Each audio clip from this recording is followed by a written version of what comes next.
inú ọ̀run ó ṣe.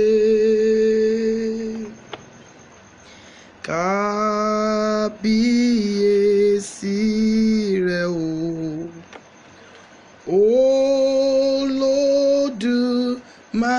Olódùmarè, ọba tó ń gbé inú ọ̀run ó ṣe.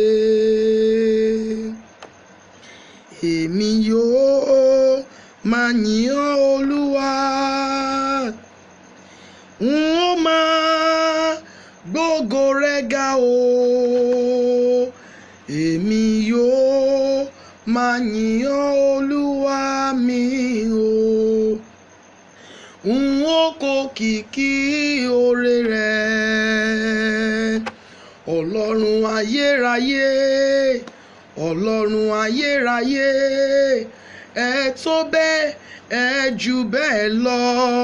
Ọlọ́run ayérayé,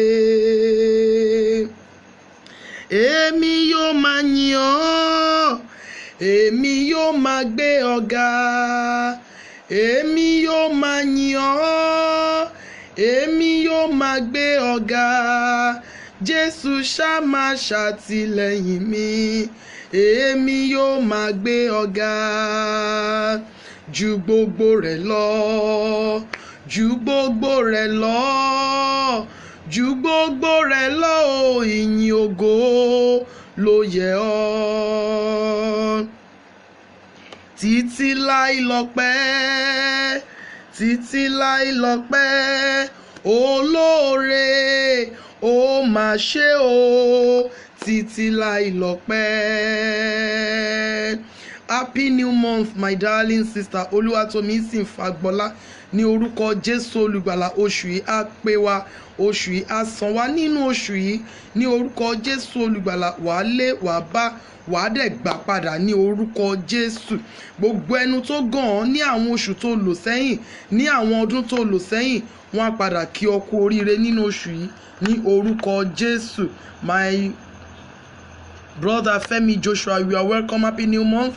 Akinjeji Rotimi Olúwaṣọjí, happy new month. Ẹ jẹ́ ká bẹ̀ sí ń gbóhùn ọpẹ́ wa sókè sí Ọlọ́run. Begin to appreciate the goodness of God upon your life. Èmi àtẹ̀yin màrè o nínú oṣù June àti lo ìdajì sẹ́yìn nínú ọdún 2019. Èmi àtẹ̀yin rèé ní orúkọ Jésù Kristi. Oṣù yìí á pé wa. I welcome my darling husband, Mr. Adesanmi Adeola. You are welcome. Happy new month in Jesus' name.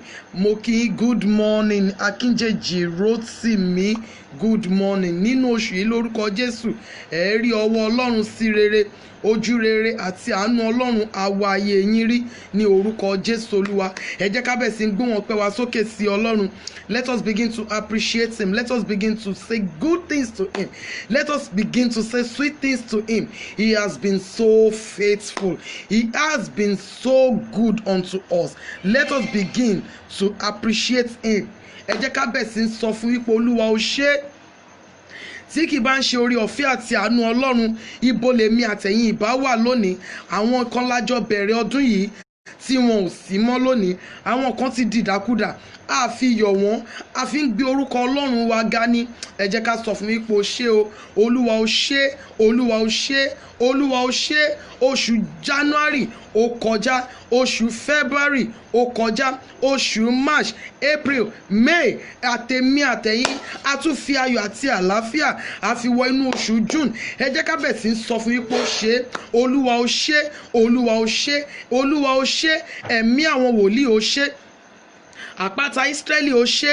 Ẹ jẹ́ ká gbóhùn ọpẹ́ wa sókè sí Ọlọ́run. Ẹ jẹ́ ká bẹ̀ sí máa sọ ohun dídùn sí. Ẹ jẹ́ ká máa sọ fún wípé ó dára. Ẹ jẹ́ ká máa sọ fún wípé ó ṣeun. Olórin yẹn sọ wípé ó ṣeun fún mi, bàbá ṣeun fún mi, ó ṣeun fún mi, bàbá ṣeun tó dára. Hallelujah o, hallelujah o, bàbá ọ̀run ṣeun. Àwọn mímọ́ ló yin orúkọ rẹ̀, àwọn mímọ́ ló ń pe orúkọ rẹ̀, àwọn mímọ́ ló yin orúkọ rẹ̀. Jésù o alágbára. Ẹ̀yin náà ṣe wá orin dídùn kan kí ẹ kọ sí Ọlọ́run ní àárọ̀ yìí. Èmi á máa kọrin yìí sí wípé ìbà rẹ o bàbá tó tó ìbà. Ìbà rẹ o bàbá mi o tó tó ìbà. Ẹ̀yin áńgẹ́lì oníyẹ mẹ́fà ó yá ẹ dìde ẹ bá wa júbà bàbá wa. Àwa yóò máa yìn ọ́ Olúwa mi o, a ó kọ kìkì oore rẹ̀. Ẹ̀yin náà ẹ wá orin dídùn kọ́kọ́ sí ní ibi tí ẹ ti ń wò mí tí ẹ ti ń gbọ́ mi. Ẹ kọ orin dídùn sí Ọlọ́run, ẹ kọ orin dídùn sí láti inú ọkàn yín wá. Láti inú ọkàn mi mo yìn Olúwa, láti inú ọkàn mi ò mo yìn Olúwa. Wíwà láyé mi ò ní kì í ṣe mímọ̀ ṣe, wíwà tí mo wà láyé oore ọ̀fẹ́ Jésù ni. Láti inú ọkàn mi ò mo yìn Olúwa. Ìyanu àtòkè wá, good morning ní orúkọ Jésù olùgbàlà. Oṣù yìí yóò fọ ire sínú ayé yín. Happy new month. Mr. Akinjeji Rotimi, happy new month. Ní orúkọ Jésù oṣù yìí á pé wa ní orúkọ Jésù. Orí wa kò ní gba ìbọ̀dè, ìṣẹ̀dá wa kò ní gba ibi. Begin to share this prayer session with your friends, with your loved ones. Begin to say good things to him. Olúwa ó ṣe fún oore rẹ̀. Olúwa ó ṣe o fún àánú rẹ̀. Dimeji Adébọ̀wálé, you are welcome in Jesus' name. Olúwa ó ṣe fún oore rẹ̀. Olúwa ó ṣe fún àánú rẹ̀. Bí kò sí tọ́lá Jésù, ta ni mo jẹ́? Bí kò sí tọ́lá Jésù, ta ló mọ̀ mí o? Mo dúpẹ́ o Jésù pé mò ń jọlá rẹ. Iye àwa tá ń jọlá Jésù, ẹ jẹ́ ká sọ fún ipò ṣe. Olúwa ó ṣe, Olúwa ó ṣe, Olúwa ó ṣe. Ó jẹ́ kémi àti ìdílé mi ó bọ́ sọ́wọ́ agbénipa ayé, agbénipa ọ̀run ò gbé wa lọ. Prophet Joshua Olúwalánkẹ́, you are welcome sir. Happy new month in Jesus name. Ẹ jẹ́ ká bẹ̀rẹ̀ sí ń sọ fún yín pé Olúwa ó ṣe o. Ọlọ́run ò jẹ́ kí gbénigbéni ayé gbénigbéni ọ̀run ó gbé mi lọ. Ó jẹ́ kó rí mi orí ìdílé mi ó sùn nínú àgbàrá ẹ̀jẹ̀. Olúwa ó ṣe, ó jẹ́ kí ọfà ikú ó bà mí. Ó jẹ́ kí ọfà ikú ó bà àwọn àyànfẹ́ tó yí mi ká. Ó jẹ́ kí ọfà ìbànújẹ́ ó bà wá. Ó jẹ́ ń bọ́ bàtà ọ̀fọ̀ sẹ́nu ọ̀nà ilé wa. Ó jẹ́ kó rí wa gba ìbọ̀dè. Ẹ jẹ́ ká bẹ̀rẹ̀ sí ń sọ fún yín pé Olúwa ó ṣe. Let us begin to appreciate his goodness. Let us begin to appreciate his faithfulness. Ẹ jẹ́ ká bẹ̀rẹ̀ sí sọ fún yín pé Olúwa ó ṣe. Mo mọ rírì rẹ o, olùtọ́jú mi tí ó jẹ́ ń jábọ́. Mo mọ rírì rẹ o, abiyamọ tó pọ́n mi ò tí kò jẹ́ ń jábọ́. Mo mọ rírì rẹ o, olùrànlọ́wọ́ mi tí ò fi mí lé ìfẹ́ ọ̀tá lọ́wọ́. Mo mọ rírì rẹ o, abiyamọ tó pọ́n mi ò tí kò jẹ́ ń jábọ́. Ẹ jẹ́ ká bẹ̀rẹ̀ sí sọ fún Ọlọ́run wípé Olúwa ó ṣe, Olúwa ó ṣe, Olúwa ó ṣe, Olúwa ó ṣe, Olúwa ó ṣe, Olúwa ó ṣe. Gbọpẹ́ àti ìyìn wa Jésù Olúwa wa, àmín. Ẹ jẹ́ ká jẹ́wọ́ ẹ̀ṣẹ̀ wa fún Ọlọ́run.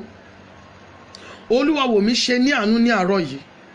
Olúwa, gbogbo ọ̀nà tí mo ti gbà fi ojú ògo rẹ bínú, gbogbo ìwà tí mo ti wù tó mú kí inú máa bí ìwọ Ọlọ́run sí mi, Olúwa fàánú dáríjì mi. Ó yá àdúrà ní orúkọ Jésù Kristi ti Násárẹ́tì. Ọlọ́run tó pọ̀ ní ipá àti agbára, mo ti ṣẹ̀ sí ọ, mo ti fi ojú ògo rẹ bínú. Olúwa fàánú dáríjì mi ní àárọ̀ yìí. Olúwa dáríjì mi, Olúwa dáríjì mi gbogbo ẹ̀ṣẹ̀ mi gẹ́gẹ́ bí ẹ̀dá ènìyàn. Olúwa fàánú dáríjì mi àwọn ẹ̀ṣẹ̀ tí mo ṣẹ̀, tí mo fi fa ìbínú rẹ sórí ara mi, sórí ilé mi, sórí iṣẹ́ mi. Gbogbo àwọn ẹ̀ṣẹ̀ má ṣe tí mo ṣe, gbogbo àwọn ẹ̀ṣẹ̀ ìkọjá ààyè lèyí tí mo ti ṣe níwájú rẹ. Olúwa fàánú dáríjì mi, Olúwa fàánú dáríjì mi, Olúwa fàánú dáríjì mi, Olúwa fàánú dáríjì mí, Olúwa fàánú dáríjì mí, Jésù Kristi Olúwa wa, àmín.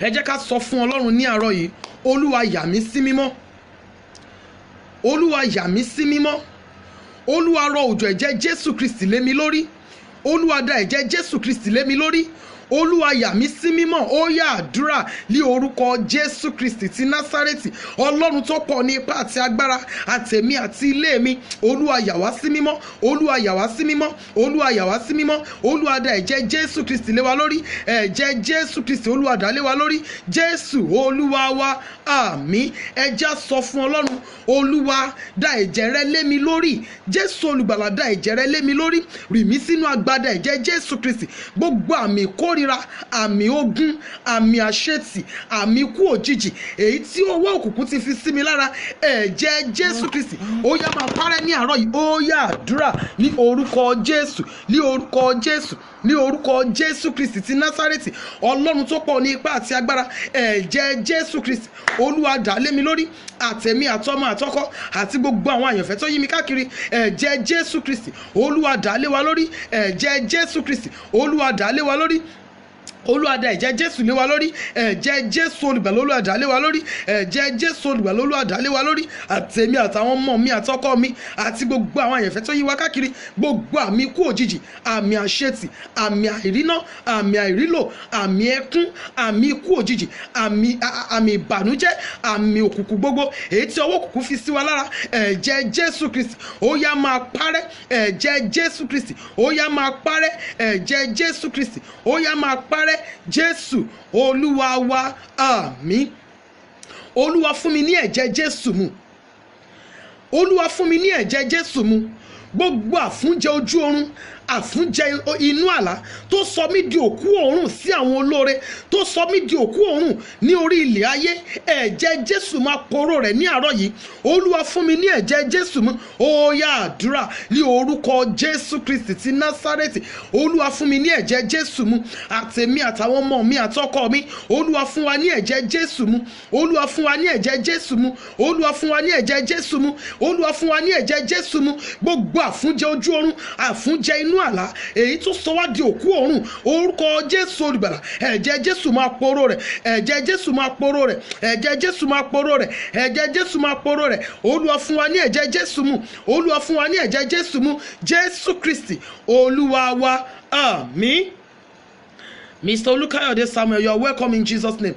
Happy new month. Oṣù yìí lórúkọ Jésù olùgbàlà á sọ ire sínú ayé yín ní orúkọ Jésù. Nínú oṣù yìí ẹ ó lé, ẹ ó bá, ẹ ó sì gbà padà. Ẹ jẹ́ ká sọ fún Ọlọ́run, Olúwa fún mi ní ẹ̀jẹ̀ Jésù mu, Olúwa fún mi ní ẹ̀jẹ̀ Jésù mu, gbogbo oró èyí tí mo ti jẹ, èèwọ̀ ògo èyí tí wọ́n ti fún mi jẹ, tí àti dìde ò ṣe rọrùn fún mi, tí àti jẹ́nìyàn ò ṣe rọrùn fún mi, èyí tí olùrànlọ́wọ́ àti aláàánú fi ń sá fún mi, èyí tí àwọn ènìyàn fi rí mi bí ẹni tó yẹ kó ràn lọ́wọ́, èyí tó sọ mí di ọ̀rẹ́ ológun, ọ̀tá olóore, ẹ̀jẹ̀ Jésù máa poró rẹ̀ ní àárọ̀ yìí. Ó yá àdúrà ní orúkọ Jésù, ní orúkọ Jésù, ní orúkọ Jésù Kristi ti Násárẹ́tì, Ọlọ́run Ísírẹ́lì, àtèmi àtàwọn ọmọ mi àtọkọ mi àti gbogbo àwọn àyànfẹ́ tó yí mi káàkiri, Olúwa fún wa ní ẹ̀jẹ̀ Jésù mu, orúkọ Jésù olùgbàlà, Olúwa fún wa ní ẹ̀jẹ̀ Jésù mu, gbogbo èèwọ̀ ògo èyí tí wọ́n ti fún wa jẹ tó sọ wá di ọ̀rẹ́ àwọn ológun, ọ̀tá olóore,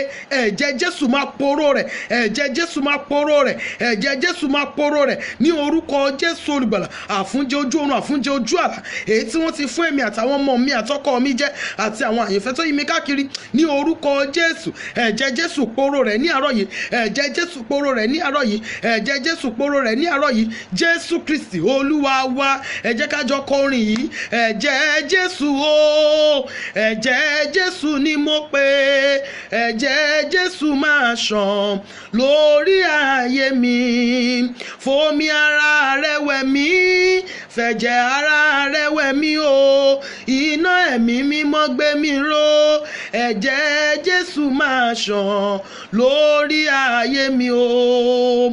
Olúwa rọ̀ òjò ẹ̀jẹ̀ Jésù lé mi lórí ní àárọ̀ yìí. Ẹ̀jẹ̀ Jésù, ẹ̀jẹ̀ iyebíye ni, ẹ̀jẹ̀ tó sàn ju ẹ̀jẹ̀ àgùntàn, tó sàn ju ẹ̀jẹ̀ ewúrẹ́. Olúwa rọ̀ òjò ẹ̀jẹ̀ Jésù lé mi lórí, Olúwa rọ̀ òjò ẹ̀jẹ̀ Jésù lé mi lórí. Gbogbo àmì tí ayé ti fi sí mi lára, èyí tí ó lòdì sí ìfẹ́ Ọlọ́run, ẹ̀jẹ̀ Jésù máa bá mi parẹ́ ní àárọ̀ yìí. Ó yá àdúrà ní orúkọ Jésù Kristi ti Násárẹ́tì. Ọlọ́run tó pọ̀ ní ipá àti agbára, Olúwa rọ̀ òjò ẹ̀jẹ̀ Jésù lé mi lórí. Olúwa rọ̀ òjò ẹ̀jẹ̀ Jésù lé àwọn ọmọ mi lórí. Olúwa rọ̀ òjò ẹ̀jẹ̀ Jésù lé ọkọ mi lórí. Gbogbo àmì òkùnkùn, àmì àṣetì, àmì ìjákulẹ̀ oréré ní ara èmi àtàwọn ọmọ mi àtọkọ mi, ẹ̀jẹ̀ Jésù máa parẹ́. Ẹ̀jẹ̀ Jésù máa parẹ́. Ẹ̀jẹ̀ Jésù Kristi máa parẹ́. Jésù Olúwa wa. Ẹja sọ fún Ọlọ́run, Olúwa kún mi fún ẹ̀mí mímọ́. Olúwa kún mi fún ẹ̀mí mímọ́. Mo nílò ẹ̀mí mímọ́ pẹ̀lú iná àṣẹ àti agbára. Olúwa fi kún inú mi. Ó yá àdúrà ní orúkọ Jésù Kristi ti Násárẹ́tì. Olúwa kún mi fún ẹ̀mí mímọ́. Àtèmi àtàwọn ọmọ mi àtọkọ mi, Olúwa kún wa fún ẹ̀mí mímọ́. Olúwa kún wa fún ẹ̀mí mímọ́ ní orúkọ Jésù olùgbàlà. Olúwa kún wa fún ẹ̀mí mímọ́. Ẹ̀mí mímọ́ pẹ̀lú iná àṣẹ àti agbára. Olúwa fi kún inú wa. Ẹ̀mí mímọ́ pẹ̀lú iná àṣẹ àti agbára. Olúwa fi kún inú wa. Ẹ̀mí mímọ́ pẹ̀lú iná àṣẹ àti agbára. Olúwa fi kún inú wa. Ẹ̀mí mímọ́ pẹ̀lú iná àṣẹ àti agbára. Olúwa fi kún inú wa. Jésù Olúwa wa. Àmín. Mr. Adeyemi Taiwo, you are welcome in Jesus name. Ní orúkọ Jésù, oṣù yìí yóò pé yín. Oṣù yìí ní orúkọ Jésù olùgbàlà yóò jẹ́ oṣù ayọ̀ fún yín ní orúkọ Jésù. Ẹ jẹ́ ká sọ fún Ọlọ́run. Ọlọ́run Ísírẹ́lì, ohun rere gbogbo tí mo ti sọnù sínú àwọn oṣù 5 sẹ́yìn, Olúwa fi àárọ̀ ìṣàwárí wọn fún mi. Olúwa, ohun rere gbogbo èyí tí mo ti fi àìmọ̀ kan sọnù, Olúwa, nínú oṣù June tí mo wọ̀ lónìí, Olúwa ṣàwárí wọn kó kó wọn lé mi lọ́wọ́. Ó yá àdúrà ní orúkọ Jésù, ní orúkọ Jésù, ní orúkọ Jésù. Ọlọ́run Ísírẹ́lì, ohun rere gbogbo èyí tèmi àtàwọn ọmọ mi àtọkọ mi tí a ti sọnù sínú àwọn oṣù 5 tí a lò sẹ́yìn, Ọlọ́run Ísírẹ́lì, nítorí àánú rẹ, Olúwa ṣàwárí wọn fún wa. Olúwa ṣàwárí wọn fún wa. Olúwa ṣàwárí wọn fún wa. Olúwa ṣàwárí wọn fún wa. Olúwa kó wọn lé wa lọ́wọ́. Olúwa kó wọn lé wa lọ́wọ́ ní orúkọ Jésù Kristi Olúwa wa. Àmín. Jésù Kristi Olúwa wa. Àmín. Ẹ jẹ́ ká sọ fún Ọlọ́run, Olúwa yọ́nú sí mi. Olórin yẹn sọ wípé yọ́nú sí mi, Bàbá yọ́nú sí mi. Yọ́nú sí mi, Bàbá yọ́nú sí mi, jẹ́ n rí àánú rẹ gbà, Bàbá yọ́nú sí mi. Olúwa, jẹ́ kí n rí àánú rẹ gbà nínú oṣù Júùnù yìí. Olúwa yọ́nú sí mi. Olúwa, lára àwọn tí wọ́n yóò ṣàánú fún, lára àwọn tí wọ́n yóò yọ́nú sí nínú oṣù Júùnù tí mo wọ̀ lónìí, Olúwa kà mí mọ́ wọn. Olúwa yọ́nú sí mi. Ó yá àdúrà ní orúkọ Jésù, ní orúkọ Jésù, ní orúkọ Jésù Kristi ti Násárẹ́tì. Nínú oṣù Júùnù yìí, Olúwa yọ́nú sí mi. Nínú oṣù Júùnù yìí, ní orúkọ Jésù olùgbàlà, Olúwa yọ́nú sí mi. Nínú oṣù Júùnù yìí, Olúwa yọ́nú sí àwọn ọmọ mi.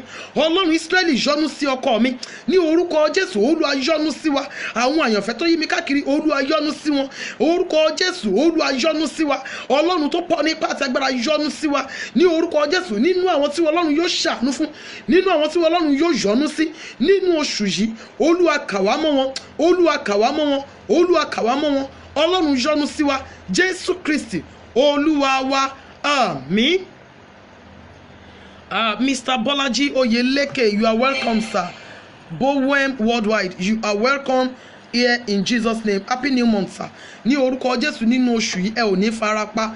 Ọwọ́ Ọlọ́run á ṣiṣẹ́ fún yín. Àánú Ọlọ́run á sọ̀rọ̀ fún yín. Ẹ jẹ́ kí a sọ fún Ọlọ́run, Olúwa, nínú oṣù yìí jẹ́ kí àánú rẹ ó sọ̀rọ̀ fún mi. Olúwa, nínú oṣù yìí jẹ́ kí àánú ó ké fún mi. Èmi sọ nígbà tí mo lọ sí program kan ní ọ̀sẹ̀ tí ó kọjá. Àwọn ìṣẹ̀lẹ̀ kan wá ṣẹlẹ̀ ńbẹ̀, mo ní àánú Ọlọ́run ò sọ̀rọ̀ fún bàbá yìí mọ́. Àánú Ọlọ́run ò ṣiṣẹ́ fún mọ́, ṣe ni àánú wa ń ké fún. Olúwa, nínú oṣù June yìí, jẹ́ kí àánú ó ké fún mi. Ọlọ́run, jẹ́ kí àánú ó ṣiṣẹ́ fún mi. Jẹ́ kí àánú ó sọ̀rọ̀ fún mi. Jẹ́ kí àánú ó pariwo fún mi. Ó yá àdúrà ní orúkọ Jésù Kristi ti Násárẹ́tì. Ọlọ́run Ísírẹ́lì, nínú oṣù yìí, Olúwa, jẹ́ kí àánú ó ṣiṣẹ́ fún mi. Àtẹ̀mí àtàwọn ọmọ mi àtọkọ mi àti gbogbo àwọn àyànfẹ́ tó yí mi káàkiri. Olúwa, jẹ́ kí àánú ó ṣiṣẹ́ fún wa. Jẹ́ kí àánú ó sọ̀rọ̀ fún wa. Jẹ́ kí àánú ó ké fún wa. Jẹ́ kí àánú ó ké fún wa ní orúkọ Jésù. Jẹ́ kí àánú ó ké fún wa. Jẹ́ kí àánú ó ké fún wa. Jẹ́ kí àánú ó ké fún wa. Jésù Kristi Olúwa wa. Àmín. Ẹ jẹ́ ká sọ fún Ọlọ́run, olúwa ọfà tí ó bà mí lójú oorun tó ń ṣiṣẹ́ dójú ayé. Ọfà máa ń bá èèyàn míì nípa oúnjẹ ojú oorun, ajá lè bu èèyàn míì jẹ. Oríṣiríṣi àwọn àlá, àwọn ìrírí bẹ́ẹ̀ ni ọ̀pọ̀lọpọ̀ máa ń rí. Ọ̀pọ̀lọpọ̀ oúnjẹ ojú oorun ní tiwọn, ọ̀pọ̀lọpọ̀ ìbálòpọ̀ ojú oorun, ìbálòpọ̀ ojú àlá. Ọ̀pọ̀lọpọ̀ wọ́n máa gẹ irun orí ẹ̀. Èèyàn míì máa rí pé wọ́n jí nǹkan gbé lọ. Oríṣiríṣi àwọn ìrírí bẹ́ẹ̀ ni àwọn ènìyàn ń rí. Ẹ jẹ́ ká sọ fún Ọlọ́run, olúwa ọfà tí ó bà mí, tó mú ayé mi mọ́lẹ̀ sí ojú kan, jẹ́ ká sọ fún Ọlọ́run ní àárọ̀ yìí, olúwa tí orú ọfà yìí jáde kúrò ní ara mi. Ọfà tí ó bà mí, tó mú ayé mi mọ́lẹ̀ sí ojú kan tí àti ṣe rere ò fi rọrùn fún mi. Ọfà tí ó bà mí tí ò jẹ́ n lọ́jọ́ ayọ̀. Ọfà tí ó bà mí tó ń ba ohun rere jẹ́ mọ́ mi lọ́wọ́. Ọfà tí ó bà mí tí ó sọ mí di èrò ẹ̀yìn láàrin ẹgbẹ́. Olúwa tí orú ọfà yìí jáde kúrò ní ara mi ní àárọ̀ yìí. Ó yá àdúrà ní orúkọ Jésù, ní orúkọ Jésù, ní orúkọ Jésù Kristi ti Násárẹ́tì. Ọlọ́run tó kọ́ ní ipá àti agbára. Ọfà tí ó bá èmi àtàwọn ọmọ mi àtọkọ mi tó ń ba ohun rere jẹ́ mọ́ wa lọ́wọ́. Ọfà tí ó bà wá, tó mú ayé wa mọ́lẹ̀ sí ojú kan. Ọfà tí ó bà wá, tó sọ wá dèrò ẹ̀yìn. Ọfà tí ó bà wá, tó tí ò já lọ́jọ́ ayọ̀. Olúwa tí orú ọfà yìí jáde ní ara wa. Arúgbó ọjọ́ tí orú ọfà yìí jáde ní ara wa. Ẹ̀mí àwọn wòlíì tí orú ọfà yìí jáde ní ara wa. Ní orúkọ Jésù olùgbàlà. Olúwa tí orú ọfà yìí jáde ní ara wa. Ní orúkọ Jésù olùgbàlà. Olúwa tí orú ọfà yìí jáde ní ara wa. Ní orúkọ Jésù Kristi. Olúwa tí orú ọfà yìí jáde ní ara wa. Olúwa tí orú ọfà yìí jáde ní ara wa. Ní orúkọ Olúwa Ọlọ́run Ísírẹ́lì. Olúwa tí orú ọfà yìí jáde ní ara wa. Jésù Kristi Olúwa wa, àmín. Ẹ jẹ́ ká sáré gbàdúrà yìí. Olúwa, ta lẹni tí mo ràn lọ́wọ́? Ta lẹni tó jẹ iyọ̀ mi? Ta lẹni tó jẹ epo mi? Ta lẹni tí mo daṣọ bò? Ta lẹni tí mo ràn lọ́wọ́ tó dìde ogun sí mi? Ẹ̀mí àwọn wòlíì, ó yá lọ bá mi fi ogun pa ẹni náà. Ta lẹni tí mo ràn lọ́wọ́? Ta lẹni tí mo wò wípé kó má sun ẹkún, tó rò wípé kí n fomi jẹ́ rìn ìrìn àjò mi? Ta lẹni tí mo ràn lọ́wọ́? Ta lẹni tí mo fún lóúnjẹ? Ta lẹni tí mo ràn lọ́wọ́ tó dìde ogun sí ayé mi? Olúwa lọ bá mi fi ogun bá ẹni náà jà. Olúwa bá mi fi ogun pa. Ó yá àdúrà ní orúkọ Jésù Kristi ti Násárẹ́tì. Ọlọ́run mi, ta lẹni tí mo ràn lọ́wọ́? Ta lẹni tó jẹ epo tó jẹ iyọ̀ mi tó dìde ogun sí mi ní orúkọ Jésù? Ta lẹni tó jẹ epo tó jẹ iyọ̀ mi tó dìde ogun sáwọn ọmọ mi? Ta lẹni tó jẹ epo tó jẹ iyọ̀ mi tó dìde ogun sí ọkọ mi? Ta lẹni tó jẹ epo tó jẹ iyọ̀ àwọn àyànfẹ́ tó yí mi káàkiri tó dìde ogun sí wọn? Olúwa lọ fogun bá ẹni náà jà. Olúwa fogun pa. Olúwa fogun bàjà. Olúwa fogun pa. Olúwa fogun bàjà. Olúwa fogun pa. Olúwa fogun bàjà. Olúwa fogun pa. Olúwa fogun bàjà. Olúwa fogun pa. Jésù Kristi Olúwa wa, àmín. Ẹ já sọ fún Ọlọ́run, Olúwa, níbo ni mo gbà kọjá tí mo gbàgbé ògo sí? Ní ọjọ́ ìgbéyàwó àwọn míì, nígbà tó máa sọ pé kí ọkọ dọ̀bálẹ̀, á dọ̀bálẹ̀ pẹ̀lú ẹrù ògo lórí. Ṣùgbọ́n nígbà tí ó bá dìde, á dìde lófo, wọ́n á sọ ẹrù ògo kalẹ̀ lórí ẹ̀. Bẹ́ẹ̀ náà lobìnrin míì, ọjọ́ ìgbéyàwó ló kó wàhálà. Ilé tí a yá gbé nígbà míì tí a ti kó kúrò, ibẹ̀ ni èèyàn míì gbàgbé ògo sí. Èèyàn kan ló gbé ilé kan tó lálàá tó rí wípé landlady ó kó àwọn gift sínú freezer lójú àlá yẹn. Àwọn gift yẹn ó kó síbẹ̀ fún àwọn ọmọ ẹ̀. Tenant wá débẹ̀ pa, màmá, àwọn gift tẹ́ kó síbí tòun àti ìdílé òun ni. Ó ní nígbà tóun ń fún ní bread, tóun ń fún ní àlùbọ́sà, ó ní ṣé kò mọ̀ wípé ṣe lòun fi ń gba ẹ̀bùn lọ́wọ́ ẹ̀ ni. Mr. Oyedeji Amos, you are welcome sir. Happy new month. Lórúkọ Jésù olùgbàlà, oṣù yìí á pè yín ní orúkọ Jésù. Ilé téèyàn míì gbé ló ti kó wàhálà. Nígbà tó máa kó jáde nínú ilé yìí, ó ti gbàgbé ògo síbẹ̀. Wọ́n ti sẹ́rù ògo kalẹ̀ lórí ẹ̀ síbẹ̀. olúwa níbo ni mo gbà kọjá tí mo gbàgbé ògo sí, níbo ni mo gbà kọjá tí wọ́n ti sọ ẹrù ògo kalẹ̀ lórí mi. Olúwa kọjá lọ síbẹ̀ ní àárọ̀ yìí, olúwa lọ ṣàwárí ògo mi fún mi padà. Orin kan sọ wípé ṣàwárí ògo mi tó ti bọ́ sọ́wọ́ ayé, ṣàwárí ire mi tó ti bọ́ sọ́wọ́ ayé. Àáké tó sọnù sínú omi ọwọ́ rẹ ló wà, agbára ìgbàanì kò máa yí padà o. Ṣàwárí ògo mi tó ti bọ́ sọ́wọ́ ayé. Olúwa lọ ṣàwárí ògo mi tó ti bọ́ sọ́wọ́ ayé, kó gbà padà fún mi. Tí igi bá lè wá àáké jáde nínú omi, wọn ní connection. Ṣùgbọ́n nígbà tí Ọlọ́run bá wà lẹ́nu iṣẹ́, kò sí ohun tó kan Ọlọ́run pẹ̀lú ohunkóhun tó yẹ kó right tàbí ohun tó wrong. Olúwa níbo ni mo gbà kọjá tí mo gbàgbé ògo sí, níbo ni mo gbà kọjá tó ti sọ ẹrù ògo kalẹ̀ lórí mi.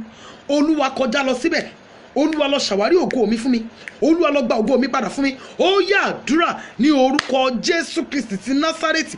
Ọlọ́run tó pọ̀ ní ipá àti agbára, níbo ni èmi àti àwọn ọmọ mi àtọkọ mi gbà kọjá tí a gbàgbé ògo sí, níbo ni a gbà kọjá tí wọ́n ti sọ ẹrù ògo kalẹ̀ lórí wa, ní orúkọ Jésù Kristi ti Násárẹ́tì. Ọlọ́run Ísírẹ́lì kọjá lọ síbẹ̀, lọ ṣàwárí ògo wa padà fún wa, lọ ṣàwárí ire wa fún wa, lọ ṣàwárí ògo wa fún wa, lọ ṣàwárí ire wa fún wa, lọ ṣàwárí ògo wa fún wa, lọ ṣàwárí ire wa fún wa, ní orúkọ Olúwa Ọlọ́run Ísírẹ́lì. Olúwa lọ ṣàwárí ògo wa fún wa, olúwa lọ ṣàwárí ire wa fún wa, olúwa lọ ṣàwárí ògo wa fún wa, olúwa lọ ṣàwárí ire wa fún wa. Jésù Kristi Olúwa wa, àmín. Ẹ jẹ́ ká sọ fún Ọlọ́run, Olúwa ẹni tó lágbára jù mí lọ tó bo ayé mi mọ́lẹ̀, Olúwa fọwọ́ agbára gbà mí lábẹ́ rẹ̀. Tí kì bá ṣe ti ìrànlọ́wọ́ Ọlọ́run tàbí ẹ̀mí Ọlọ́run tó bà lé Dáfídì, ìbá má lè ṣẹ́gun Gòláyátì. Olúwa ẹ jẹ́ ká gbà báyìí, alágbára tó jù mí lọ, tó ń fi ohun gbogbo tí ó ní àti ohun gbogbo tí ó jẹ́ tó fi ń bá mi jà. Olúwa fi bí o ti tó bá ẹni náà jà. Ẹ gbọ́ mi, nígbà míì ó lè jẹ́ ọ̀gá iṣẹ́,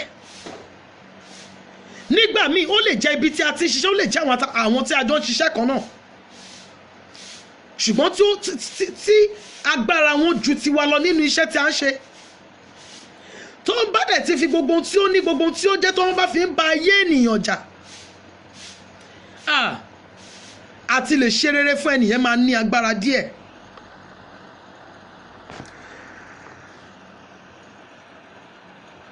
Amen, sir. Mr. Oyedeji Amos Odunayo, Daddy, thank you so much. Thank you so much. Amen. Ẹ jẹ́ ká sọ fún Ọlọ́run, Olúwa ta lẹni tó ń fi ohun gbogbo tí ó ní àti ohun gbogbo tí ó ń jẹ́ tó fi ń ba ayé mi jà. Olúwa fi ohun gbogbo tí ìwọ Ọlọ́run fi ń jẹ́ Ọlọ́run, Olúwa fi kọjú ìjà sí ẹni náà. Ó yá àdúrà ní orúkọ Jésù Kristi ti Násárẹ́tì. Ọlọ́run tó pọ̀ ní ipá àti agbára, gbogbo àwọn tí wọ́n fi ohun gbogbo tí wọ́n ní, ohun gbogbo tí wọ́n jẹ́, tí wọ́n fi ń bá ayé mi, ayé àwọn ọmọ mi àtayé ọkọ mi jà, Olúwa fi bí o ti tó bá wọn jà ní orúkọ Jésù olùgbàlà. Gbogbo àwọn tí wọ́n fi bí wọ́n ti jẹ́, gbogbo àwọn tí wọ́n fi bí wọ́n ti tó, gbogbo àwọn tí wọ́n fi ohun tí wọ́n ní, tí wọ́n fi ń bá ayé mi àtàwọn ọmọ mi jà ní orúkọ Jésù olùgbàlà. Ohun gbogbo tí ìwọ Ọlọ́run fi ń jẹ́ Ọlọ́run, Olúwa fi bá wọn jà. Ohun gbogbo tí ìwọ Ọlọ́run fi ń jẹ́ Olódùmarè, Olúwa fi bá wọn jà. Olúwa bá wọn jà, arúgbó ọjọ́ bá wọn jà, ẹnilá Ísírẹ́lì bá wọn jà, àpáta ayérayé bá wọn jà. Gbogbo àwọn tí wọ́n fi ohun gbogbo tí wọ́n ní, ohun gbogbo tí wọ́n jẹ́, ohun gbogbo tí wọ́n ní láyé, tí wọ́n fi ń bá èmi àtàwọn ọmọ mi àtọkọ mi jà, Olúwa fi bí o ti tó bá wọn jà. Olúwa fi bí o ti tó bá wọn jà. Olúwa fi bí o ti tó bá wọn jà. Arúgbó ọjọ́ fi bí o ti tó bá wọn jà, ẹnilá Ísírẹ́lì fi bí o ti tó bá wọn jà. Olúwa fi bí o ti tó bá wọn jà ní orúkọ Jésù Kristi Olúwa wa, àmín. My sister Ogunleye Funmilayo, Dr. Funmilayo, you are welcome here in Jesus' name. Happy New Month. Ní orúkọ Jésù olùgbàlà, nínú oṣù yìí, o ò ní sọkọnù, o ò ní sọmọnù, ìwọ fúnra ẹ̀ gan o ò ní sọnù. Ẹ jẹ́ ká sọ fún Ọlọ́run, Olúwa ta lẹni tó ń pàṣẹ ogun sínú ayé mi. Olúwa ta lẹni tó ń pàṣẹ ogun sínú ayé mi. Olúwa lọ bá mi fi ìjì ogun bàjà. Olúwa ta lẹni tó ń pàṣẹ ogun sínú ayé mi, tó máa ń ba ohun rere jẹ́ mọ́ mi lọ́wọ́ nígbà tí ọkàn mi bá balẹ̀. wípé ọwọ́ mi ti tẹ̀ tó máa ń yí padà sí ẹkún fún mi. Olúwa bá mi fi ogun bá ẹni náà jà. Olúwa ta lẹni tó ń pàṣẹ ogun sínú ayé mi. Ohun tí mo tó túmọ̀ sí nìyí. A ní àdàbí tí n bá sí lórí ilẹ̀ erùpẹ̀ yìí mọ́. A ní àdàbí tí mi bá jẹ́ ènìyàn mọ́. Ẹ jẹ́ ká sọ fún ẹ̀mí àwọn wòlíì. Olúwa ta lẹni tó ń pàṣẹ ogun sínú ayé mi. Arúgbó ọjọ́ ta lẹni tó ń pàṣẹ ìjì sínú ayé mi. Ta lẹni tí máa ń ba ohun rere jẹ́ mọ́ mi lọ́wọ́ nígbà tí ọkàn mi bá balẹ̀ wípé ọwọ́ mi ti tẹ̀. Ọlọ́run Ísírẹ́lì lọ bá mi fi ogun bá ẹni yìí jà. Ọlọ́run àwọn ọmọ ogun lọ bá mi fi ogun bá a jà, lọ bá mi fi ìjì bá a jà. Ó yá àdúrà ní orúkọ Jésù Kristi ti Násárẹ́tì. Arúgbó ọjọ́ ò, ta lẹni tó ń fi ogun bá ayé mi àtàwọn ọmọ mi àtọkọ mi jà. Ta lẹni tó ń fi ìjì bá ayé wa jà ní orúkọ Jésù olùgbàlà. Ta lẹni tó ń pàṣẹ ogun sínú ayé wa. Ta lẹni tó ń pàṣẹ ìjì sínú ayé wa. Olúwa lọ fi ogun bá a jà. Olúwa lọ fi ìjì bá a jà. Ta lẹni tó sọ wípé níwọ̀n bá ìgbà tí èmi àtàwọn ọmọ mi àtọkọ mi bá wà láyé wípé ò ní sinmi ogun jíjà. Olúwa lọ fogun bá ẹni náà jà. Ọlọ́run lọ fi ìjì bá ẹni náà jà. Jésù Kristi Olúwa wa, àmín. Mọ́mí Alọ́dọ̀lápọ̀, you are welcome in Jesus name. Happy new month ma. Nínú oṣù yìí lórúkọ Jésù olùgbàlà, ẹ ó sì gbà padà. Ẹni bá lépa yín fún ibi á fi ẹ̀mí ara rẹ̀ di ní orúkọ Jésù. Ẹ jẹ́ ká sọ fún Ọlọ́run. Olúwa ta lẹni tó sọ wípé níwọ̀nba ìgbà tó ń bá wà láyé wípé mi ò ní sinmi ogun jíjà. Ta lẹni tó sọ wípé níwọ̀nba ìgbà tó ń bá ṣe ń jẹ́ ènìyàn wípé mi ò ní sinmi lọ́wọ́ ogun. Olúwa bá mi fi ogun bá ẹni yìí jà. Orin mi kan sọ wípé ẹni tó fìyà jẹ mí bàbá bá mi fìyà jẹ kóhun náà lè mọ bí ìyà àti rí lára. Olúwa ta lẹni tó ń fi ogun bá mi jà. Ta lẹni tó sọ wípé níwọ̀nba ìgbà tó ń bá ń jẹ́ ènìyàn wípé mi ò ní sinmi ogun jíjà. Olúwa bá mi fi ogun bá ẹni yìí jà. Olúwa fi ogun pa. I welcome you here ma Yomi Falebita Kọ́láwọlé. Happy new month ma lórúkọ Jésù olùgbàlà. Nínú oṣù yìí ẹni bá fi yín rẹ́, ẹni bá lépa yín fún ibi ní orúkọ Jésù Ọlọ́run yóò bínú sí torí tiyín. Ẹ jẹ́ kí a sọ fún Ọlọ́run. Olúwa Ọlọ́run Ísírẹ́lì ta lẹni tó sọ wípé níwọ̀nba ìgbà tó ń bá ń jẹ́ ènìyàn wípé mi ò ní sinmi ogun jíjà. Ta lẹni tó sọ wípé níwọ̀nba ìgbà tí ẹ̀mí bá wà ní ara òun wípé mi ò ní sinmi lọ́wọ́ ogun. Olúwa ohun tí ó fi ń jẹ́ ènìyàn bá mi gbà ní ọwọ́ rẹ̀. Ohun tí ó fi ń jẹ́ ènìyàn ní orúkọ Jésù Olúwa gbà ní ọwọ́ rẹ̀. Ó yá àdúrà ní orúkọ Jésù Kristi ti Násárẹ́tì. Ọlọ́run tó pọ̀ ní ipá àti agbára. Ta lẹni tó sọ wípé níwọ̀nba ìgbà tó ń bá ń jẹ́ ènìyàn, níwọ̀nba ìgbà tó ń bá wà láyé wípé èmi àtàwọn ọmọ mi àtọkọ mi àtàwọn àyànfẹ́ tó yí mi káàkiri wípé a ò ní sinmi ogun jíjà ní orúkọ Jésù olùgbàlà. Ní Olúwa Ọlọ́run Ísírẹ́lì ohun tí ẹni náà fi ń jẹ́ Ọlọ́run tó fi ń jẹ́ ènìyàn Olúwa gbà ní ọwọ́ rẹ̀. Ohun tó fi ń jẹ́ ènìyàn Olúwa gbà ní ọwọ́ rẹ̀. Ẹ̀mí àwọn wòlíì ohun tí Ọlọ́run fi ń jẹ́ Ọlọ́run Olúwa fi kọjú ìjà sí ẹni náà. Ẹni tó sọ wípé níwọ̀nba ìgbà tó ń bá ń jẹ́ ènìyàn, níwọ̀nba ìgbà tí ẹ̀mí bá wà ní ara òun wípé èmi àtàwọn ọmọ mi àtọkọ mi wípé ò ní sinmi ogun jíjà. Olúwa gba ẹ̀mí ìyè ara rẹ̀. Olúwa gba ẹ̀mí ìyè ara rẹ̀. Arúgbó ọjọ́ gba ẹ̀mí ìyè ara rẹ̀. Jésù Kristi Olúwa wa, àmín. Olúwa níbi tó fi mí dájọ́ sí. Ẹ jẹ́ ká gba àdúrà yìí. Bẹ́ẹ̀ mi Ọlọ́run ṣe ń darí mi ni mo ṣe ń pè é. Olúwa níbi tí wọ́n fi mí dájọ́ sí, níbi tí wọ́n fi mí dógò sí, wípé kó máa ṣọ́ ayé mi, wípé kó máa fi ogun pàrógun sínú ayé mi. Èèyàn mi ọ̀tọ̀ lélẹ̀ tó máa jà ní ọdún nínú oṣù May, ọ̀tọ̀ lélẹ̀ tó dojúkọ ní April, ọ̀tọ̀ lélẹ̀ tí wọ́n tún bá ń pinnu láti dojúkọ nínú oṣù June tí a tún wọ̀ yìí. Ẹ jẹ́ ká gba àdúrà yẹn ẹ̀yin ènìyàn mi. Olúwa níbi tí wọ́n fi mí dájọ́ sí, Olúwa lọ fọwọ́ agbára gbà mí kúrò níbẹ̀. Olúwa níbi tí wọ́n fi mí sí, tí wọ́n ti ń fi oúnjẹ ìpọ́njú bọ́ mi, níbi tí wọ́n fi mí sí, tí wọ́n ti ń fi oúnjẹ ẹkún bọ́ mi, ní ìlú ẹrú tí wọ́n ti lọ fi mí sí, tí mo ti ń fi ògo mi ṣiṣẹ́ sìn. Olúwa lọ rà mí padà ní àárọ̀ yìí olúwa lọ gbà mí jáde. Ó yá àdúrà ní orúkọ Jésù olùgbàlà. Ní ibi tí wọ́n fi mí dájọ́ sí, níbi tí wọ́n fi àwọn ọmọ mi àtọkọ mi dájọ́ sí, Jésù Kristi ọmọ Ọlọ́run, ó yá lọ gbà wá padà níbẹ̀ ní orúkọ Jésù olùgbàlà. Olúwa lọ rà wá padà níbẹ̀ ní orúkọ Jésù Kristi ti Násárẹ́tì. Ní ibi tí wọ́n fi èmi àtàwọn ọmọ mi àtọkọ mi dájọ́ sí, níbi tí wọ́n fi àwọn àyànfẹ́ tó yí mi káàkiri dájọ́ sí, ní ibi tí wọ́n fi wá dógò sí, níbi ní ìlú ẹrú tí a wà tí a ti ń fi ògo wá ṣiṣẹ́ sìn, ní orúkọ Jésù olùgbàlà. Olúwa lọ gbà wá jáde. Arúgbó ọjọ́ lọ gbà wá jáde. Ẹ̀mí àwọn wòlíì lọ gbà wá jáde. Olúwa lọ gbà wá jáde. Olúwa lọ gbà wá jáde. Jésù Kristi olúwa wa, àmín. Ẹ jẹ́ kí a sọ fún Ọlọ́run, olúwa ẹ̀jẹ̀ ogun ní ara mi olúwa gbẹ́ sọnù. Èyí túmọ̀ sí wípé wọ́n ní bẹ́ẹ̀ ló ń ṣe wọ́n. Wọ́n ní lọ wo àwọn obìnrin ilé wọn, èyí tó bá tiẹ̀ wá ń lé ọkọ gan nú wọn, fúnra ẹ̀ ló máa ń gbé bùkátà àwọn ọmọ, fúnra ẹ̀ ló máa ń gbé bùkátà ara ẹ̀, wọn kì í láyọ̀ ilé ọkọ. Wọ́n á ní lọ wò wọ́n kán tó kọ́lé nínú ìdílé tiwọn, wọn kì í kọ́lé pẹ̀lú ìrọ̀rùn. Wọ́n ní àwọn kan tó ṣe rere wàhálà ni. Àwọn ìdílé kan wà, ọjọ́ tí wọ́n bá ti kọ́ ilé tí wọ́n kàn, ọjọ́ yìí ni wọ́n bọ́ sínú ewu. Wọ́n kọ́ ilé wọn kì í gbé. Àwọn kan bí wọ́n tún wọ ilé ọkọ, wọ́n máa dúró kan tó rọmọ bí. Àwọn kan gan kó tẹ̀ tó wọ ilé ọkọ gan wàhálà ni. Olúwa ó ẹ̀jẹ̀ ogun àfijọ ní ara mi, olúwa gbẹ́ sọnù ní àárọ̀ yìí. Àwọn kan sì wà, wọn yìí láyọ̀ ìgbéyàwó. Òun fúnra ẹ̀ á ti máa wò wípé àǹtí mi lágbájá wọn máa sí nílé ọkọ, àǹtí mi tàmẹ̀dùn àwọn wà nílé ọkọ, ṣùgbọ́n ọkọ wọn ò rí tí wọ́n rò. Kí ló fà á? Ẹ̀jẹ̀ ogun ni.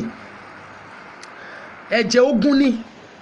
Ẹ jẹ́ ká sọ fún Ọlọ́run, olúwa ẹ̀jẹ̀ ogun àfijọ ní ara mi olúwa gbẹ́ sọnù. Ẹ̀jẹ̀ ogun àfijọ ní ara mi olúwa bá mi gbẹ́ sọnù. Ó yá àdúrà ní orúkọ Jésù Kristi ti Násárẹ́tì. Ẹ̀jẹ̀ ogun àfijọ ní ara mi, ní ara àwọn ọmọ mi, ní ara ọkọ mi, olúwa gbẹ́ sọnù. Ẹ̀jẹ̀ ogun àfijọ ní ara wa, orúkọ Jésù olùgbàlà, olúwa gbẹ́ sọnù. Ẹ̀jẹ̀ ogun àfijọ ní ara èmi àtàwọn ọmọ mi àtọkọ mi àti àwọn àyànfẹ́ tó yí mi káàkiri, olúwa gbẹ́ sọnù. Olúwa gbẹ́ sọnù. Olúwa gbẹ́ sọnù. Olúwa gbẹ́ sọnù. Olúwa gbẹ́ sọnù. Olúwa gbẹ́ sọnù. Olúwa gbẹ́ sọnù. Ẹ̀jẹ̀ ogun àfijọ ní ara mi, olúwa gbẹ́ sọnù. Ẹ̀jẹ̀ ogun àfijọ ní ara àwọn ọmọ mi, ní ara ọkọ mi, olúwa gbẹ́ sọnù. Olúwa gbẹ́ sọnù. Olúwa gbẹ́ sọnù. Jésù Kristi olúwa wa, àmín. Ẹ jẹ́ kémi àtẹ̀yin gbọ́wọ́ tún wa lé orí wa. Ẹ jẹ́ ká jọ kọrin yìí. Orí mi o, orí mi yìí, orí mi o, orí mi yìí, lórúkọ Jésù mo pa láṣẹ, dìde kó gba rere. Ẹ jẹ́ ká sọ fún Ọlọ́run, ìwọ orí mi gbọ́ ọ̀rọ̀ Olúwa Ọlọ́run àwọn ọmọ ogun. Ó yá ẹrù ogun lórí rẹ, ó yá kó máa yí sọnù. Ẹrù ogun táyé gbé ka orí mi, ọwọ́ Ọlọ́run máa bá mi sọ dànù. Iná Ọlọ́run ó yá máa bá mi bọ́ọ̀lù kó máa jó. Ó yá àdúrà ní orúkọ Jésù Kristi ti Násárẹ́tì. Gbọ́ ọ̀rọ̀ Olúwa Ọlọ́run àwọn ọmọ ogun, ìwọ orí mi yìí, orí àwọn ọmọ mi, orí ọkọ mi, ẹrù ogun níbẹ̀ ní orúkọ Jésù olùgbàlà, ó yá máa yí sọnù ní orúkọ Jésù olùgbàlà. Ẹrù ogun táyé gbé ka orí mi, ẹrù ogun táyé gbé ka orí àwọn ọmọ mi, ẹrù ogun táyé gbé ka orí ọkọ mi, ní orúkọ Jésù olùgbàlà, ọwọ́ Ọlọ́run ó yá máa yí sọnù. Ọwọ́ Ọlọ́run máa yí sọnù. Ọwọ́ Ọlọ́run máa yí sọnù. Ẹrù ogun lórí mi, ẹrù ogun lórí àwọn ọmọ mi, ẹrù ogun lórí ọkọ mi, ní orúkọ Jésù olùgbàlà. Ẹrù ogun lórí àwọn àyànfẹ́ tó yí mi káàkiri, ní orúkọ Jésù ó yá máa yí sọnù. Ọwọ́ Ọlọ́run máa yí sọnù. Ọwọ́ Ọlọ́run máa yí sọnù. Ọwọ́ Ọlọ́run máa yí sọnù. Ọwọ́ Ọlọ́run máa yí sọnù. Ọwọ́ Ọlọ́run máa yí sọnù. Ọwọ́ Ọlọ́run máa yí sọnù. Ọwọ́ Ọlọ́run máa yí sọnù. Ọwọ́ Ọlọ́run máa yí sọnù. Jésù olúwa wa, àmín. Ẹ jẹ́ ká sọ fún Ọlọ́run, olúwa, Mr. Akíntúnmi Tèmítọ́pẹ́, happy new month in Jesus name. Lórúkọ Jésù nínú oṣù yìí ojú yín kò ní rí ibi. Gbogbo ìmọ̀ búburú tí òru fi hàn nípa tí ọjọ́ kò ní fọ̀hún lé lórí. Ẹ jẹ́ ká sọ fún Ọlọ́run, Olúwa ta lẹni tó ti ga tó fi ipò òkè tó fi ré fún mi. Ìwọ Ọlọ́run tí ó ga ju ayé lọ, bá mi já ẹni náà bọ́. Olúwa ta lẹni tó ga tó fi ipò òkè tó fi ré fún mi wípé mi ò ní débẹ̀. Ta lẹni tó ti ga ta lẹni tó ti jẹ́nìyàn. Ó lè jẹ́ nínú ìdílé tèmi àtẹ̀yìn ti jáde, ó lè jẹ́ nílé ọkọ, ó lè jẹ́ láàrin àwọn tá a jọ ń ṣiṣẹ́ kan náà, ó lè jẹ́ láàrin àdúgbò tí a ń gbé. Ibikíbi ni wọ́n lè wà. Ọlọ́run mi, ta lẹni tó ti ga tó fi ipò òkèrè fún mi. Ta lẹni tó ti ga, ta lẹni tó ti jẹ́nìyàn tó ní mi ò ní jẹ́nìyàn. Olúwa tó ga bá mi já ẹni náà bọ́. Èmi náà fẹ́ dìde, èmi náà fẹ́ jẹ́nìyàn. Olúwa fàánú gbé mi dìde. Ó yá àdúrà ní orúkọ Jésù Kristi ti Násárẹ́tì, Ọlọ́run Ísírẹ́lì. Ta lẹni tó ti ga, ta lẹni tó ti jẹ́nìyàn tó ń fi ipò òkèrè fẹ́mi àtàwọn ọmọ mi àtọkọ mi, tó ń fi ipò òkèrè fún àwọn àyànfẹ́ tó yí mi káàkiri, ní orúkọ Jésù olùgbàlà. Ìwọ Ọlọ́run tó ga, ó yá já ẹni náà bọ́ fún wa, ó yá já ẹni náà bọ́ fún wa, ó yá já ẹni náà bọ́ fún wa, ó yá já ẹni náà bọ́ fún wa, ó yá já ẹni náà bọ́ fún wa, ó yá já ẹni náà bọ́ fún wa. Jésù Kristi Olúwa wa, àmín. Ẹ jẹ́ ká sọ fún Ọlọ́run, Olúwa ẹni tó fogun bá àwọn òbí mi jà, tí ayé wọn ò ṣe rí bí wọ́n ṣe fẹ́, ẹni tó fi ogun bá àwọn òbí mi jà tí wọn ò fi ní ayọ̀ bí wọ́n ṣe fẹ́, tó tún wá ń fi ogun bá èmi ọmọ jà. Ẹ̀mí Ọlọ́run ló ní ká gba àdúrà yìí bẹ́ẹ̀. Tó tún fi ogun bá èmi ọmọ wọn jà. Ó lọ gbẹ̀san mi lára ẹni yìí. Jẹ́ kí gbogbo ayé mọ̀ wípé o gbẹ̀san mi lára rẹ̀. Olúwa ta lẹni tó fi ogun bá àwọn òbí mi jà, tó tún fi ogun bá èmi ọmọ jà. Olúwa lọ gbẹ̀san mi lára rẹ̀. Jẹ́ kí gbogbo ayé mọ̀ wípé o jà fún mi. Ó yá àdúrà ní orúkọ Jésù, ní orúkọ Jésù, ní orúkọ Jésù Kristi ti Násárẹ́tì, Ọlọ́run tó pọ̀ ní ipá àti agbára. Ta lẹni tó fi ogun bá àwọn òbí mi jà, ta lẹni tó fi ogun bá bàbá àti ìyá mi jà, ta lẹni tó fi ogun bá àwọn òbí mi jà, tó tún fi ogun bá èmi ọmọ jà, tó fi ogun bá ọkọ mi jà, tó fi ogun bá àwọn ọmọ mi jà, ta lẹni tó fi ogun bá àwọn òbí ọkọ mi jà, tó fi ogun bá àwọn ọmọ ìyá ọkọ mi jà. Ọlọ́run tó pọ̀ ní ipá àti agbára, ó yá lọ gbẹ̀san wa lára àwọn ẹni náà. Jẹ́ kí gbogbo ayé mọ̀ wípé o gbẹ̀san wa lára wọn. Olúwa lọ gbẹ̀san wa lára wọn. Ọlọ́run lọ gbẹ̀san wa lára wọn. Àpáta Ísírẹ́lì lọ gbẹ̀san wa lára wọn. Olúwa lọ gbẹ̀san wa lára wọn. Olúwa lọ gbẹ̀san wa lára wọn. Jésù lọ gbẹ̀san wa lára wọn. Olúwa lọ gbẹ̀san wa lára wọn. Ẹ̀mí àwọn wòlíì gbẹ̀san wa lára wọn. Jésù Olúwa wa, àmín.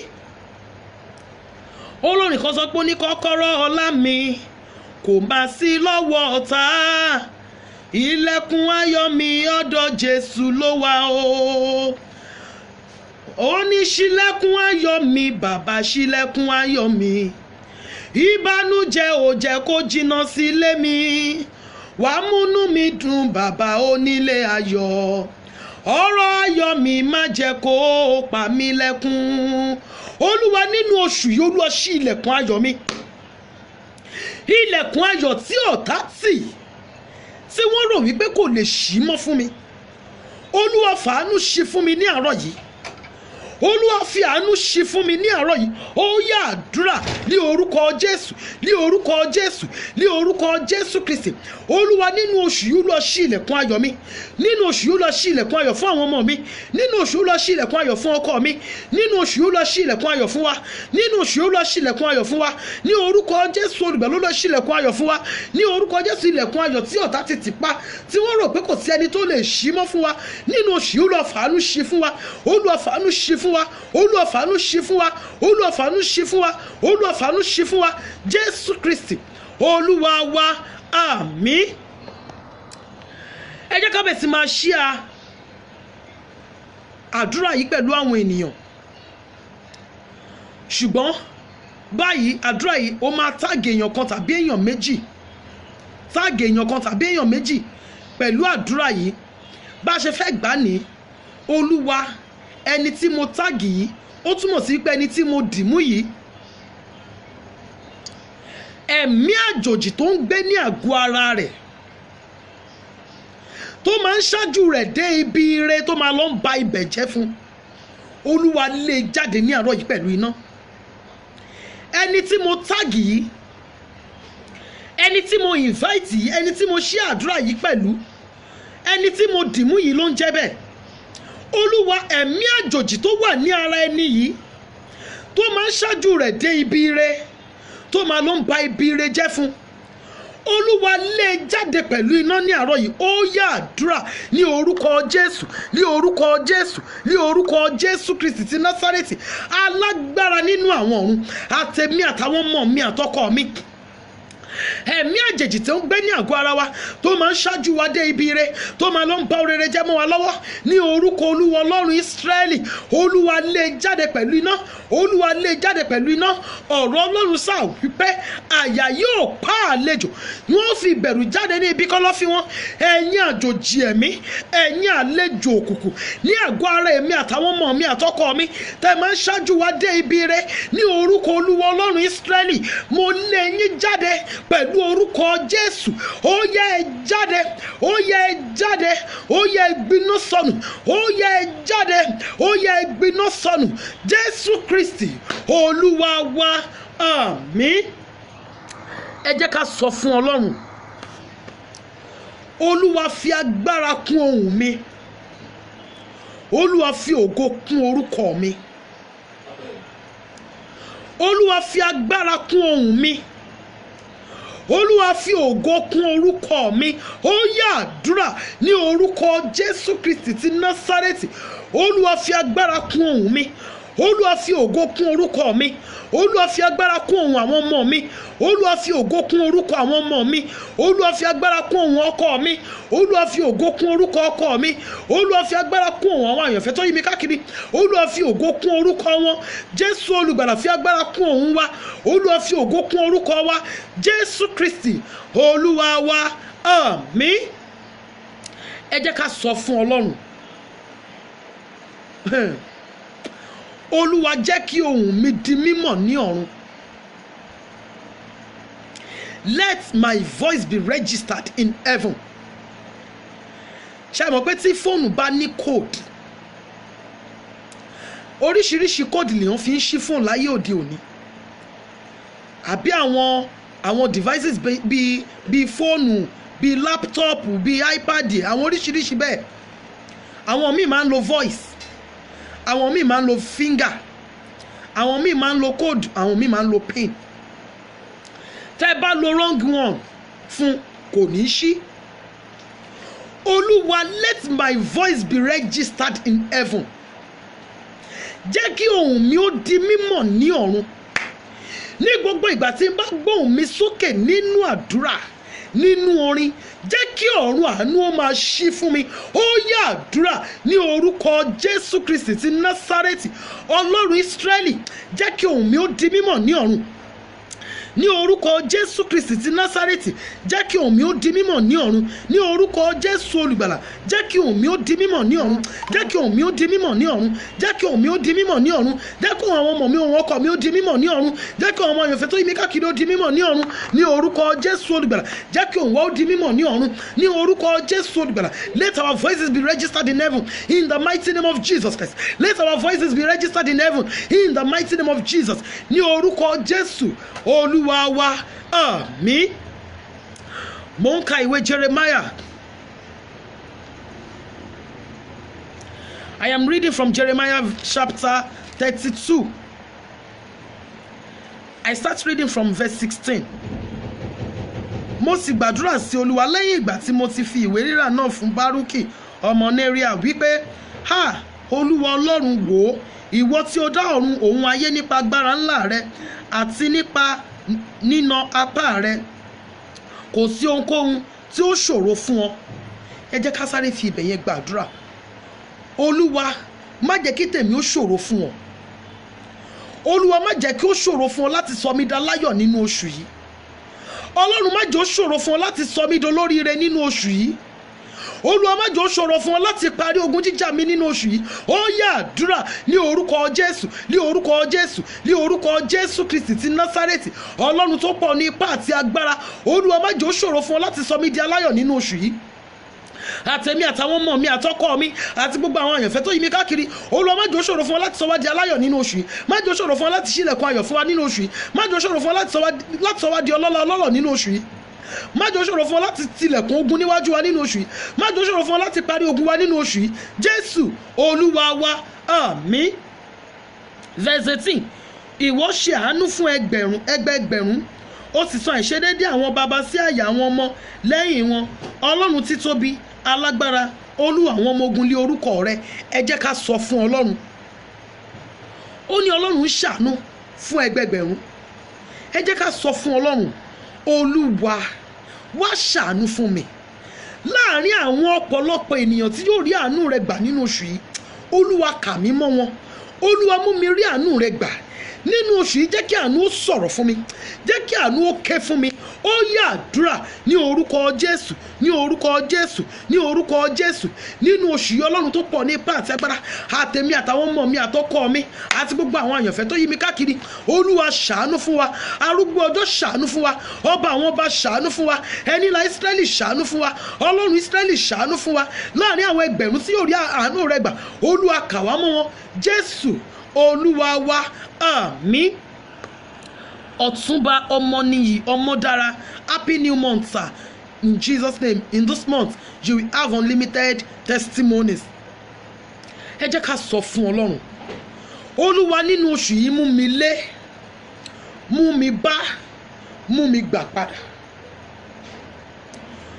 Ọlọ́run Ísírẹ́lì nínú oṣù yìí mú mi lé, mú mi bá, mú mi gba ògo mi padà, mú mi gba ire mi padà, mú mi gba ọkọ mi padà, mú mi gba ọmọ mi padà, mú mi gba ilé mi padà, mú mi gba mọ́tò mi padà. Ó yá àdúrà ní orúkọ Jésù, ní orúkọ Jésù, ní orúkọ Jésù.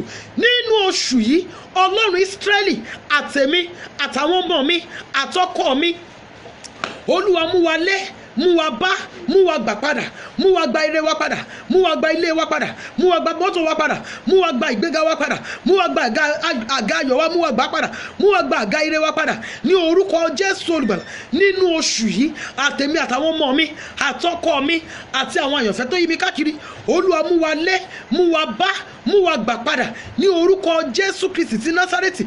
Olúwa mú wa lé, mú wa bá, mú wa gbà padà. Jésù Olúwa wa, àmín. Jésù Kristi Olúwa wa, àmín.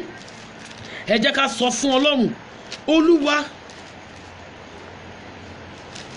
nínú oṣù yìí, Olúwa ṣohun rere tó ṣòro gbàgbọ́ nínú ayé mi. Olúwa nínú oṣù June tí mo wọ̀ lónìí, Olúwa ṣohun rere tó ṣòro gbàgbọ́. Ìwọ ló mọ tó ń béèrè fún. Ó lè jẹ́ ìgbéyàwó ló díù fún, ó lè jẹ́ ilé ló díù fún, ó lè jẹ́ mọ́tò ló díù fún, ó lè jẹ́ ìlú òyìnbó ló fẹ́ lọ, ó lè jẹ́ iṣẹ́ ló ń wá. Olúwa nínú oṣù yìí kó tó di on 7 nínú oṣù yìí, Olúwa ṣohun rere kan tó ṣòro gbàgbọ́ fún ènìyàn. Olúwa ṣe é fún mi. Ó yá àdúrà ní orúkọ Jésù, ní orúkọ Jésù, ní orúkọ Jésù. Ọlọ́run tó pọ̀ ní ipá àti agbára nínú oṣù yìí, Olúwa ṣohun rere tó ṣòro gbàgbọ́ nínú ayé mi ní orúkọ Jésù Olùgbàlà. Ohun rere kan tó ṣòro gbàgbọ́, Olúwa fàánú ṣe fún mi. Ohun rere kan tó ṣòro gbàgbọ́, Olúwa fàánú ṣe fún mi nínú oṣù yìí. Olúwa fàánú ṣe fún mi ní orúkọ Jésù. Olúwa fàánú ṣe fún mi. Ohun rere tó ṣòro gbàgbọ́, Olúwa fàánú ṣe fáwọn ọmọ mi. Ohun rere tó ṣòro gbàgbọ́, Olúwa fàánú ṣe fún ọkọ mi. Jésù Kristi Olúwa wa, Jésù Olúwa wa, àmín. Ẹ má jẹ́ àgbàgbé wípé kò sí bí a ṣe lè pẹ́ tó nínú ayé yìí, lọ́jọ́ kan Jésù tiwa yóò dé. Tí Jésù tèmi àti ìwọ bá dé lónìí, níbo la fẹ́ yọjú sí? Ayé tí ò ní Jésù máa ń kún fún ìṣòro, ó máa ń kún fún ẹkún àti ìpayín keke. Ayé tí ò bá ní Jésù kò ní ìrètí ìjọba ọ̀run. Ẹ jẹ́ ká fi ayé wa fún Jésù Olúwa ní àárọ̀ yìí. Ẹ jẹ́ kí a gba Jésù Olúwa láàyè gẹ́gẹ́ bí ọ̀gá àti olùwà ọkọ̀ ayé wa. ohunkóhun tí ẹ̀dá bá máa dà láyé, ohunkóhun tó bá máa jẹ́ láyé, tí ò bá ti sí nínú Jésù olùgbàlà, ẹkún ló máa ń gbẹ̀yìn rẹ̀. Orin mi kan sọ wípé give your life to Christ, do not be a waste product to God, be a fruitful child, torí pé Jésù kò ní pẹ́ dé mọ́. Jésù kò ní pẹ́ dé mọ́. Jésù kò ní pẹ́ dé mọ́. Kí ni ìrètí rẹ ó ní gbàgbọ́ nígbà tí Jésù bá dé? Ṣọ́ra fẹ̀ṣẹ̀, sá fún ẹ̀ṣẹ̀, torí Jésù ń bọ̀ kánkán. Jésù Olúwa ò ní pẹ́ dé mọ́. Jésù ń bọ̀ bí olè lóru. Nígbà tí Jésù olùgbàlà bá dé, níbo lèmi àtẹ̀yin fẹ́ yọjú sí? Ìpè yóò dùn, kò ní pẹ́ mọ́. Dídé ọmọ ènìyàn ń bọ̀ bí olè lóru. Ó ti wá gẹ́gẹ́ bí olóore ọ̀fẹ́ nígbà kan, ṣùgbọ́n ó ń bọ̀ gẹ́gẹ́ bí onídàájọ́. Nígbà tí Jésù olùgbàlà bá dé, níbo lèmi àtiwọ́ fẹ́ yọjú sí? Kí ni àwọn nǹkan tó wà lọ́wọ́ èmi àtẹ̀yin tó lòdì sí ìfẹ́ Ọlọ́run? Ẹni burú mọ̀ ń wẹni tí ó sọ fún ni. Àgbèrè, panṣágà, ìwà èrí gbogbo, sísọ̀rọ̀ ẹni lẹ́yìn, olè, ìrédè òru, ọtí mímu, àgbèrè, gbogbo àwọn ìwà yóò lè jẹ́ kémi àtẹ̀yin débi ìsinmi. Ìbínú, ìjà, rírojú ẹni lẹ́yìn, àrankàn, ìṣọ̀tẹ̀ kò lè jẹ́ kémi àtẹ̀yin débi ìsinmi. Ẹ jẹ́ kémi àtẹ̀yin fi ayé wa fún Jésù Olúwa lónìí. Kí ni àwọn nǹkan tí wọ́n correct èmi àtẹ̀yin fún? Mọ́mí ẹ̀ ti máa ń bínú jù, dádì ẹ̀ ti lè jà jù. Ẹ jẹ́ kémi àtẹ̀yin fi gbogbo ẹ̀ sílẹ̀ ní àárọ̀ yìí. Ẹ jẹ́ kí Jésù olùgbàlà kó gbà àkóso ayé wa. Ẹ jẹ́ kí Jésù olùgbàlà kó fi àlàáfíà àti ìsinmi fún ọkàn wa.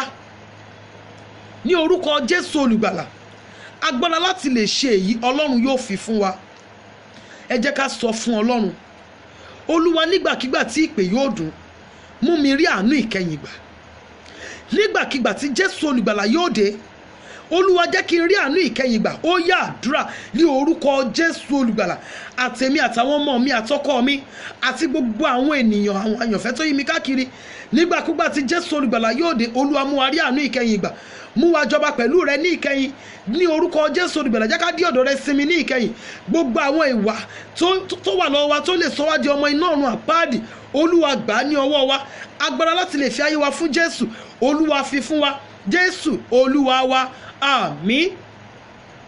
Ní orúkọ Jésù, Ọlọ́run Ísírẹ́lì a gbé ọ̀gá. Olúwa gba ọpẹ́ wa. A yìn ọ́ nítorí pé ó tún mú wa mọ oṣù Júùnù láyọ̀ àti àlàáfíà. Olúwa gba ẹ̀yìn wa. Gbogbo ẹ̀ṣẹ̀ wa Olúwa dáríjì wa. Olúwa yà wá sí mímọ́.